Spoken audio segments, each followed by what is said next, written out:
그런데 우리 몸은 해부학적으로는 여기 보면 척두부 유지인대라고 하는 부분이 이렇게 있는데, 이 부분이 이마와 척두부를 경계를 짓는 큰 막이 있어요. 그것이 단단하게 뼈에 붙었기 때문에 이 부분을 충분히 풀어주지 않으면 척두부 조직이 하나도 안 올라가서 가운데 올라간 산자 모양의 눈썹이 됩니다. 오늘은 저희 전매 특허 내시경 이마 거상술에 대해서 살펴보도록 하겠습니다.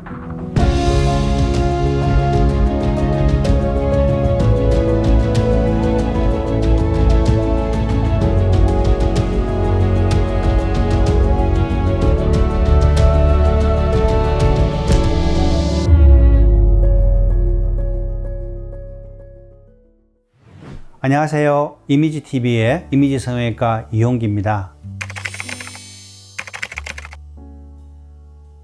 제가 생각하기에 미리 이마 거상을 할 필요는 없습니다. 그러나 이마 거상 수술의 적응증은 쌍꺼풀 수술만 하면 혹은 다른 방법을 쓸 때 눈썹과 속눈썹 사이가 너무 좁아져서 답답한 인상이 될 수 있는 조건이 되면 10살이든 70대 노인든 모든 환자분들이 적응이 됩니다. 그래서 환자분 중에서 중학생이었던 사람이 있는데 눈이 이렇게 처져가지고 쌍꺼풀을 하러 왔어요. 근데 아무리 이런 경우는 쌍꺼풀 해도 예쁘게 되지 않습니다. 그래서 충분히 설명을 하고 충분히 이해한 가운데 내시경 이마 거상 수술해서 시원하게 만들었더니 싱글벙글해서 병원에 오셔서 감사하다 할 때 참 보람이 있었습니다. 그래서 미리 하실 필요는 없습니다. 하지만 눈썹이 속눈썹과 너무 가까운 경우에 그것을 해결하는 방법으로서 어린 나이에도 내시경 이마 거상 수술하는 것은 적극 찬성입니다.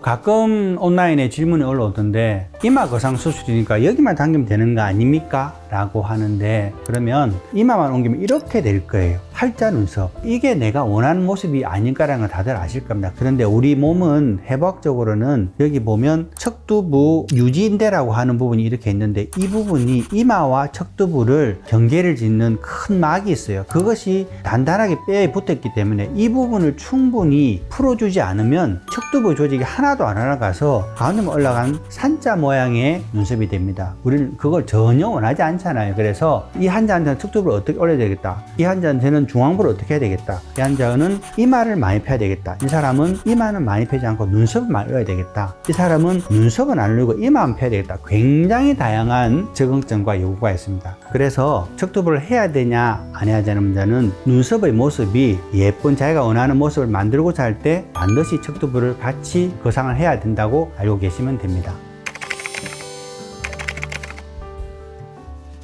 가끔 내시경 이마 거상 수술에 상담을 오면 몇 개 절개하세요? 라는 질문을 많이 받게 됩니다. 그런데 내시경 이마 거상 수술의 성공 요건 중에 하나는 충분한 조직을 풀어주고 확실하게 고정하는 건데, 충분한 조직을 풀어주려면 아래쪽에 있는 유지인대라든지 근육이라든지 이런 것들을 잘 조절해야 됩니다. 그런데 얼굴은 이렇게 반구형이에요. 그래서 이쪽에만 구멍을 뚫으면서는 반대쪽을 절대로 볼 수가 없죠. 그래서 적당한 개수의 카메라를 들어가는 곳, 그 다음에 수술 기구를 넣는 곳이 반드시 잘 돼야 되는데, 적어도 4군데 정도는 절개를 하셔야만이 우리가 원하는 척두부, 미간 이런 부분을 조절할 수 있습니다. 왜냐하면 우리 얼굴이 동그랗기 때문입니다. 그런데 수술 후에 절개에 흉터가 생기냐 안 생기냐는 것은 머리카락의 손상을 안 일으키는 수술 방법을 택해야 됩니다. 그래서 모근의 방향을 잘 보고 모근을 하나도 다치지 않게 절개를 하고 모근이 손상되지 않게 봉합하는 것, 그 다음에 하나의 모근이 없어지더라도 다 가려지는 방향대로 하게 되면 두피 속의 흉터는 전혀 걱정하지 않으셔도 됩니다.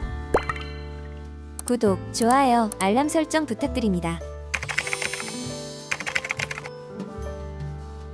제가 내시경 이마 거상 수술을 시작한 지 한 21년쯤 되고 처음 배운 것은 한 27년쯤 됩니다.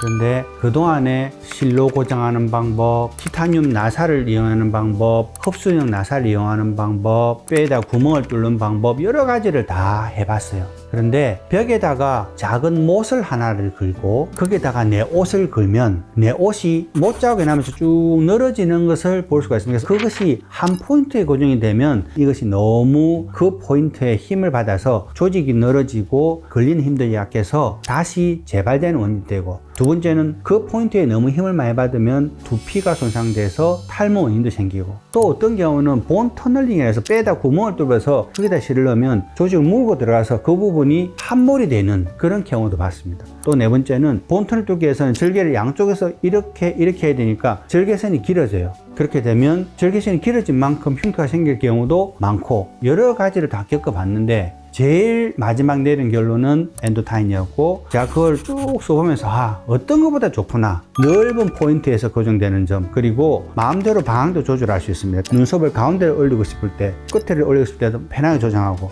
또 당기는 정도가 좀 부족하다 싶으면 언제든 더 당길 수도 있고 조절이 가능합니다. 여러 가지 장점만 많은데 단점이 딱 하나 있습니다. 엔도타인의 가격이 비싸다는 겁니다. 근데 가격이 비싼 게 단점인데, 비싸도 좋은 결과를 내는데 가치가 있다 라고 생각해서 엔도타인을 쓰고 있습니다.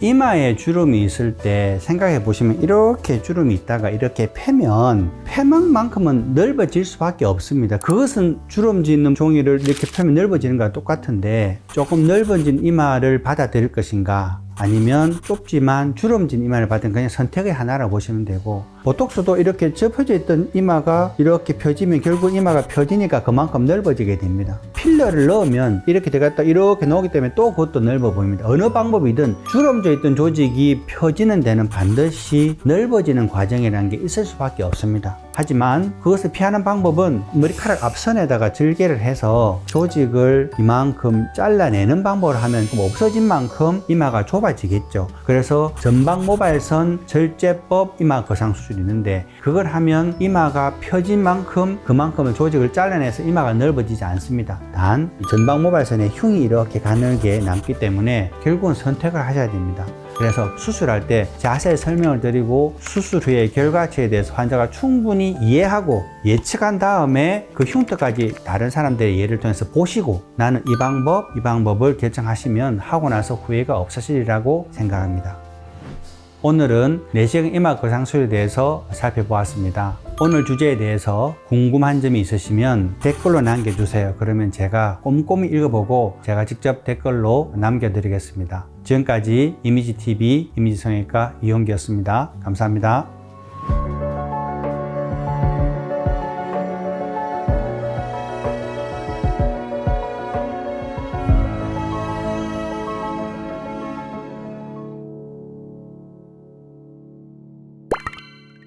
구독, 좋아요, 알람 설정 부탁드립니다.